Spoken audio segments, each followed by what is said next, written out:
నిజ జీవితంలో cinema hero, అదే సందర్భంలో రాజకీయాల్లో కూడా రియల్ హీరోలాగా ఏకంగా షిప్ మీదకెళ్ళి ఆ షిప్లో ఉన్నటువంటి రేషన్ గురించి మాట్లాడినటువంటి పవన్ కళ్యాణ్ చూసాం. అదే సందర్భంలో తమిళనాడులో అజిత్ వచ్చేటప్పటికి నిజ జీవితంలో అంటే రాజకీయపరమైన అంశాలు కాకుండా తను వేరే రూట్లోకి వెళ్తుంటారు. అజిత్ రేసింగ్లో నెంబర్ 1. ఇప్పుడు అజిత్ ఇటీవలే ఫెరారీ 488 ఈవీఓ ఛాలెంజ్ని దుబాయ్ ఆటోడ్రోమ్లో నడిపి పరీక్షలో పాస్ అయ్యాడు.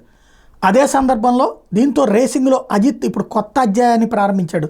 యూరోపియన్ 24H సిరీస్లో తీవ్రమైన పోటీ నెలకొనేటటువంటి పోర్షే 992 GT3 కప్తో పాటు ఇతర అంతర్జాతీయ రేసింగ్ పోటీల్లో ఇప్పుడు అజిత్ బృందం పోటీ పడబోతుంది. కేవలం రేసులు గెలవడమే కాదు, ఈ రేసింగ్ పోటీలో భారత్ తరపున ప్రాతినిధ్యం వహించే అడుగులు వేస్తున్నాడు. ఇందులో యువ డ్రైవర్స్తో పాటుగా తన బృందాన్ని లీడ్ చేసే రోల్లో ప్రముఖ రేసర్ ఫొబిలియన్ డఫిక్స్ నియమించుకున్నాడు. డఫిక్స్ కూడా అజిత్తో కలిసి పనిచేయడాన్ని క్రేజ్గా ఫీల్ అవుతున్నానని ప్రకటించాడు.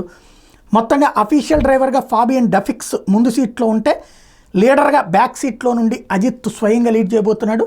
అంటే ఇప్పటిదాకా రేసింగ్లు సినిమాల్లో షో చేయడం వేరు, ఒరిజినల్ వేరు. అది ఇప్పుడు జరగబోతోంది. అలాంటి ఒక సాహసోపేతమైనటువంటి పని అజిత్ చేసుకొస్తున్నాడు. ఇది అక్కడ ఉన్నటువంటి ఫ్యాన్స్ ఓ పక్కన తన గురించి ప్రత్యేకించి చర్చించుకుంటున్నారు.